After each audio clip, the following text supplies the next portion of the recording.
Hi there and welcome back to the channel. Today I have more than one furry animal with me, so if there's a lot of movement in the background, I do apologize. I've got the cat coming in and out, so it is great to see you back. Thank you so much for following.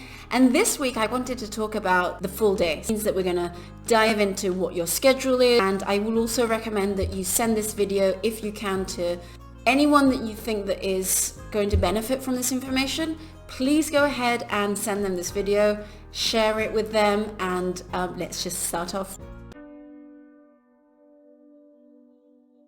From 10 a.m. in the morning, we arrive at the venue and we start setting up. Bride and her bridesmaids, I would recommend that they arrive at this time or slightly later. This will depend mainly on what your hair and makeup program is for the day. What we've decided as a small change towards 2022 weddings is, because we have quite a few day hire events, these type of rentals, what we're going to do is that instead of opening one room, we've decided to open up two rooms. The end room on the left, which is usually the room that we open up for the bridal preparation, but we've decided that also the end room on the right, which has got quite a lot of light, we're going to turn this into a salon.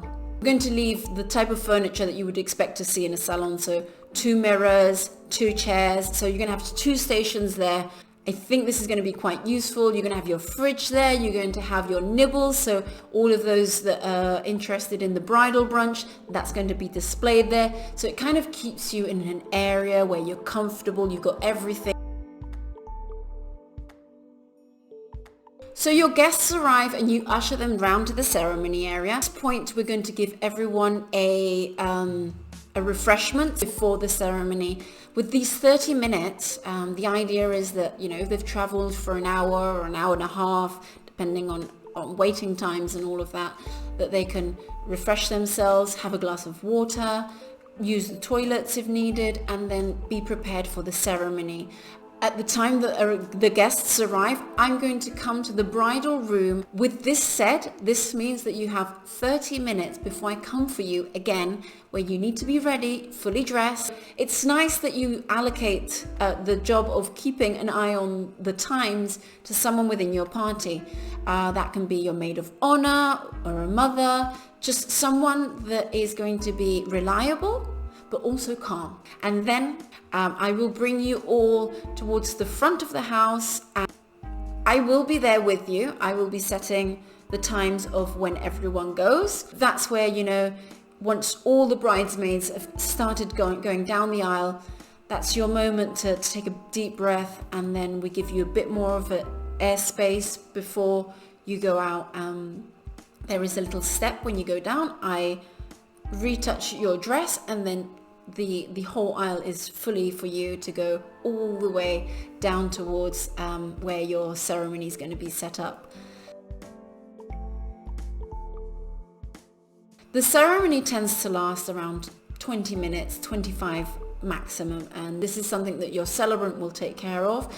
And if it's someone within your party, just make sure that that's kind of the time frame that you're working on. As soon as the ceremony is finished, then it's going to be the confetti time. Usually the celebrant will explain that at the beginning before the start of the ceremony, and then again the photographer is going to give indication about this at that time. So everyone stands up, you come down the aisle, confetti, celebrations, and at this time I'm going to have one member of staff with a tray and 2 glasses of cava for bride and groom.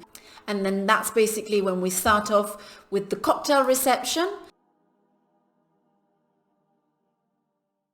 During this hour and a half, we're going to be serving drinks from the bar, and then as soon as everyone's got one drink in their hand, we're going to start with the food. So in terms of drinks and food, most of your guests are going to be drinking cava sangria or beer, and that's mainly what we serve throughout that time, but there's also an option of wines, soft drinks or water.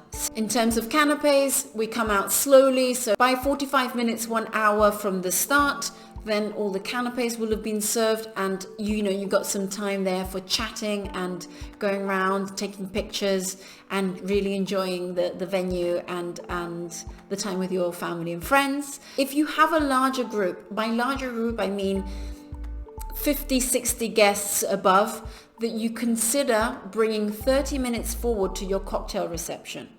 The reason being is because with 1 hour and a half, you've got plenty of time. I mean, if you were 100 guests and you have an hour and a half, it's plenty of time. However, if you manage to extend that for 30 minutes extra, it does give you that extra time to go around all your guests. It gives you that time to take your pictures, to go off and have some private pictures of only bride and groom. It just gives you a little bit more of breathing time, you know, a bit of self-time. If you've got a videographer on site, maybe they'll want to take you back to the room. They're maybe going to want to record your vows again, just so that they can have that extra, you know, material for the video editing. So there's small little things that are worth accounting for. And if you feel that your timings that you have right now, based on your numbers, is a little bit tight for you, or you just want to extend the day, I highly recommend extending that cocktail reception to 2 hours. And if you decide not to do this, that's totally fine. Still is a nice amount of time. If you are considering going off to Esvedra for pictures with your photographer, first of all, I would be wary about making this decision in a hot month, so the end of May, June, July and August. These months are quite hot to get into a car and to travel off to Esvedra to take pictures. So that does mean overall 45 minutes off your schedule towards that photo session at Esvedra. If you really want this session, I would like to recommend that you consider maybe doing an engagement session. This is going to be great practice because it's not easy to stand in front of the camera. I can reassure you that. So that's why I always recommend that if you do have the budget and if you want to experience it, and it also gives you amazing pictures, that you go off for an engagement session. That could be at Esvedra, Villa, so the old city, or in your favorite spot. Worth taking that into account if you feel that you're going to be a little bit rigid in front of the camera. Okay, going back to the timings. You got your cocktail reception, that is going to be an hour and a half, as I said, or 2 hours. After this time, you're towards the tables. So the idea is that everyone starts sitting down. There's going to have to be a clear table plan provided by yourselves so that people during the cocktail reception, they already have seen where they're going to be seated. The dinner service starts. So let me explain to you a little bit how the service works. So only 2 or 3 minutes before you sit down for your meal, we already lay out all the food so that it looks like an absolute feast. You know, we want to replicate that kind of family meal, Mediterranean, where there's abundance and there's going to be conversation around that. So with that image in our head, that is what we put into our menus.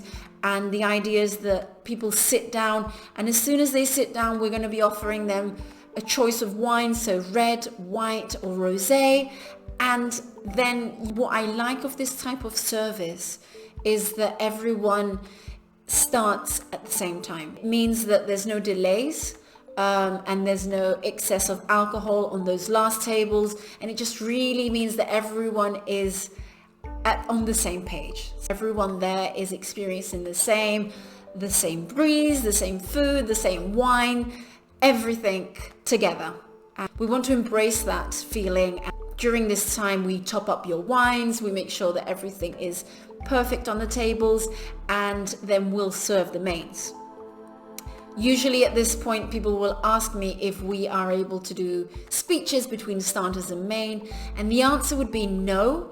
However, you are more than welcome to do, we'll call them interruption speeches during the starters. So you've got those 45 minutes and there's going to be a microphone, and you can decide if you want to do a speech at that time. However, this should not interrupt the service. If you've got longer speeches, or if you really want everyone's full attention, I recommend that you allocate all of your speeches after the mains. So before dessert, that is the time where we're going to be doing your speeches. If you don't use the full 30 minutes for that, maybe the sunset's happening, or you can still enjoy wine and your glass of cava and a bit of chatting, and people will start moving around at that time.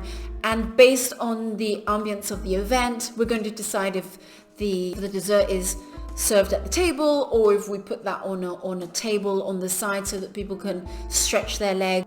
Having your event at Paissa means that you've got a sunset, and it's something to be factored in, and just to make sure that there's nothing happening at that time. 5 minutes to the time given, that is when you're going to want to move around and maybe take some sunset pictures. We keep flexible for anything that could occur on the day, you know, it's nothing is strict. That's why we like to allocate things in slots and not by the minute, because lots of things can happen during a course of a day. If you want to prepare your own playlist for the day, you've got the timings, you know how long everything lasts. You can do this and you can share this with me, or you can download it and we can play it for you on the day. And if not, well, we have our own lists of background music that we'll be playing throughout the day. Decide if you want to create these yourselves. You've got time. It's also something fun to have. You can always play that back in the future. So the 3 or 4 or 5 hours of open bar are combined hours of open bar with spirits and DJ. So this is the party time. This is where we have the up lights, the moving heads with lights, alcohol, dance floor, fun. All the fun that we've been waiting for. This is when it happens. And for 2022, we've also decided to make a small change, and we are going to bring the party inside to one of the rooms. It's a large space, and we want to make sure that the music is contained, that we can play this loudly, and that there's, you know, everything in one place. I'm going to bring the bar inside as well, so that there's not too much of a break between DJ, drinks, and unfortunately the toilets. There is one toilet close to the dance floor, but the other toilets are a little bit further away. That is the only downside. However, I think this is going to be a much better experience. It will have a wow effect. It also means that there's a new area, something dedicated for that. This will go on until midnight if you've got a day hire with us, or until 1 a.m. if you're staying with us.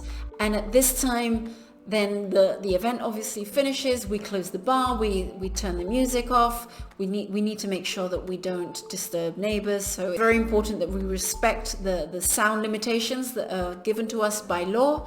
And at this time, we would have arranged transportation for your guests to depart. If you feel that the party, it's too soon to finish it, we do expect discotheques to be open this summer. I don't fully know if that's going to be the case. You can always consider taking people to the next place. So not necessarily the whole group, maybe a group of you decide that you want to move on to a discotheque. So it's nice to give the option when you are arranging the transportation. I'm going to leave for next week. Really hope that this video is helpful. I want to make sure that everything is clear from start to finish. So this would be all for today. I hope you've enjoyed this video. As always, please make sure that you subscribe to the channel. Thumbs up if you've enjoyed it, and if you find it useful, include your comments below. And thank you again so much for watching. Until next week, take care. Bye.